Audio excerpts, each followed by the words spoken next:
Pouliguen, La Baule, Pornichet, l'une des plus belles baies de France, ouverte sur l'océan Atlantique. C'est ici que Sophie a décidé de faire l'acquisition d'une résidence secondaire. Elle vit à Lyon, mais a dû gérer tous les travaux à distance. Explication.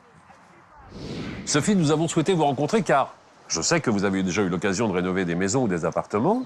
Mais là, pour la première fois, étant domicilié à Lyon, vous achetez un appartement ici à Pornichet. Comment est-ce qu'on gère les travaux à distance? Ah oui, effectivement, c'était pas très pratique et ça m'a beaucoup inquiétée, ayant des enfants encore scolarisés. Et puis mon agent immobilier m'a parlé et m'a recommandé la maison des travaux. Je les ai rencontrés dans leur agence. Oui. Et j'étais séduite par cette proposition. C'était vraiment très pratique et confortable pour moi. On peut dire que ça vous a facilité la vie? Ah oui, j'avais d'un seul coup tout un réseau d'artisans à 2 pas de chez moi et qui avaient l'habitude de travailler ensemble. Nous allons rencontrer Olivier qui dirige l'agence de La Baule et il va nous expliquer concrètement tous les travaux qui ont été réalisés ici. Avec je vous en prie, plaisir. Sophie.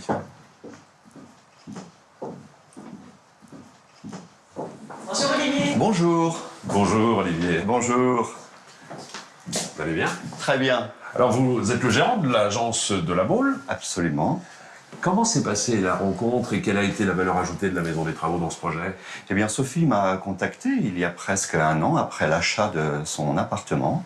Un appartement destiné aux vacances, mais malheureusement qui était assez mal aménagé, puisqu'on avait à cet endroit même une chambre cloisonnée. Il fallait le reprendre dans son ensemble. Il fallait revoir la circulation et l'architecture intérieure plus ou moins de l'appartement. Oui, complètement. On est sur un appartement de quelle surface ici, Sophie? 80 mètres carrés. 80 mètres carrés. Mais toute la superficie n'était pas exploitée, il y avait des couloirs, voilà, j'avais envie d'optimiser l'espace. Qu'est-ce que vous avez fait concrètement? Vous avez mis tout ça sur du papier, vous avez créé des plans? Absolument, Sophie savait ce qu'elle voulait et on l'a mis en forme à travers des plans. Plan général de l'appartement, plan de détail de cuisine, plan de détail de salle de bain, avec ma dessinatrice. D'accord. C'est une refonte complète de l'appartement qui a été opérée ici? C'est une refonte complète. On a absolument tout repris, aussi bien le cloisonnement que les sols, les murs, la cuisine et les salles de bain. Pour un appartement de 80 mètres carrés, combien de temps ont pris les travaux? Il a fallu 4 mois de travaux. Olivier et Sophie nous disaient tout à l'heure que l'intervention de la maison des travaux ne lui a pas coûté plus d'argent. Comment est-ce que cela est possible? Absolument. Je travaille avec un réseau d'artisans depuis maintenant 7 ans et je les fais travailler toute l'année. Et à ce titre, ils me rétrocèdent une partie de leur marge. Vous êtes domicilié à Lyon, donc vous ne connaissiez pas les artisans locaux. Est-ce que c'est la maison des travaux qui vous a mis en relation avec tout un réseau, justement, d'artisans? Tout à fait. Ils m'ont présenté tout un réseau d'artisans qui avaient l'habitude de travailler ensemble. J'ai vraiment senti qu'il y avait une communication entre eux. Ça nous a fait gagner beaucoup de temps, d'ailleurs. Olivier, pour que Sophie ne soit pas en panique à Lyon, vous lui avez envoyé régulièrement des photos de l'évolution du chantier?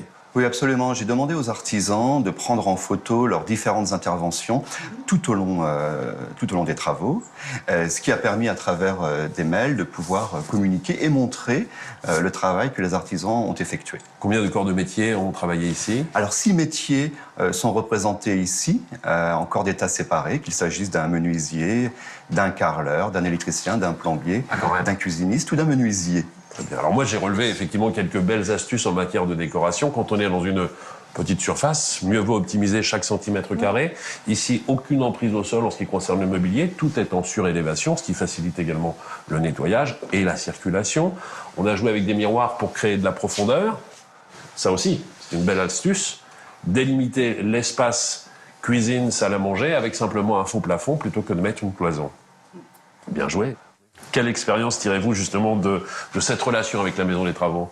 Eh bien, ça a été une expérience plutôt positive. Et si l'occasion m'en est donnée, et je le souhaite, je recommencerai. Merci à vous de nous avoir accueillis ici. Merci beaucoup. Merci.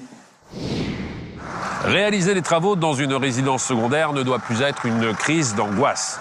En vous rendant dans une des agences du réseau national, la Maison des Travaux, vous aurez la possibilité de rencontrer des professionnels, les artisans en charge de votre projet. Vous pourrez choisir les matériaux, les couleurs, toucher justement les différentes matières. Aujourd'hui, c'est si simple de ne pas se compliquer la tâche grâce à la Maison des Travaux, et ceci sans aucun frais supplémentaire.